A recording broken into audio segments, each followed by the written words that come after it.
ఈరోజైతే నేను వెజ్ పులావ్ చేసుకున్నాను ప్రెగ్నెన్సీ టైం కాబట్టి. సో అన్నీ మిక్స్డ్ అయితే ప్రోటీన్ వస్తుందని. సో ఈరోజు అయితే నేను ఎన్ఐపిటి స్కాన్ గురించి చెప్తాను. ప్రెగ్నెన్సీలో ఇది ఎందుకు చేయించుకుంటారో. సో ఎన్ఐపిటి స్కాన్ అనేది ప్రెగ్నెన్సీలో అయితే చాలా చాలా ఇంపార్టెంట్ అండి.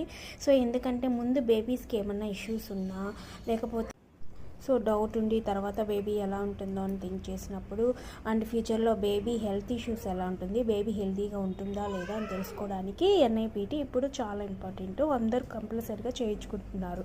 ముందు బేబీకి ఇష్యూ ఉన్నా హెల్తీగా ఉన్నా కూడా చేయించుకుంటున్నారు. సో చేయించుకుంటున్నారు. సో దీంట్లో అయితే ఈ స్కాన్ అయితే చేసుకుంటే మనకు 99% మనకైతే కన్ఫర్మ్గా ఇన్ఫర్మేషన్ వచ్చేస్తుంది అనమాట. దీంట్లో 2 పార్ట్స్ మనకి ఆ రిపోర్ట్లో చూపిస్తుంది. సో లో రిస్క్ అండ్ హై రిస్క్. లో రిస్క్ అని మనకి వస్తే రిపోర్ట్లో వస్తే మనకు 99% ఏ ఇష్యూస్ బేబీతో ఉండవు, అన్నీ హెల్తీగా ఉంటుంది. సో హెల్తీ ఫుడ్ తీసుకొని మనం ప్రెగ్నెన్సీ మెయింటైన్ చేసుకోవచ్చు అండ్ పేరెంట్స్ కూడా ప్రశాంతంగా ఉండొచ్చు 9 months కూడా. ఇన్ కేస్ హై రిస్క్ అని వస్తే, సో హై రిస్క్ ఉంటే బేబీకి ఇష్యూస్ ఉండొచ్చు, ప్రజెంట్ ఉండొచ్చు, లేకపోతే ఫ్యూచర్లో అయినా రావచ్చు అని మీనింగ్ అనమాట. సో మనం దాన్ని బట్టి ఆ ప్రెగ్నెన్సీకి డిసిషన్ తీసుకోవచ్చు డాక్టర్తో మాట్లాడి. సో ఇది ముందుగానే 9th to 10th week లోపలే మనం ఈ స్కానింగ్ అంటే ఎన్టీ స్కాన్కి ముందే మనం ఇది కానీ చేయించుకుంటాం.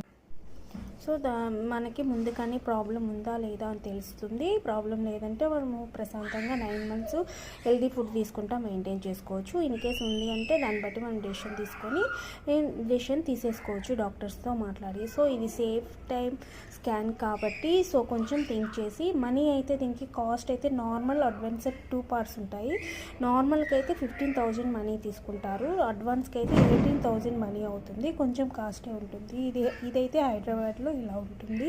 సో ఏరియాని బట్టి కూడా కాస్ట్ డిఫరెన్స్ ఉంటుంది. సో కొంచెం ఆలోచించి మనకి ప్రెగ్నెన్సీలో 9 months కొంచెం ప్రశాంతంగా ఉండాలి, టెన్షన్ లేకుండా స్ట్రెస్ లేకుండా ఉండొచ్చు, ఈ స్కాన్ అయితే చేసుకోండి కంపల్సరీగా. సో ఈ వెజ్ పులావ్ వచ్చి నేను ఎప్పుడైనా బిర్యానీ తినాలని ఫీలింగ్ ఉంటుంది కదా. సో బయట ఫుడ్ తినలేము, మనం చేసుకున్న బిర్యానీ అంత టేస్ట్ ఉండదు కాబట్టి సో నేను వెజ్ పులావ్ అయితే ఇలా చేసుకొని తింటున్నాను.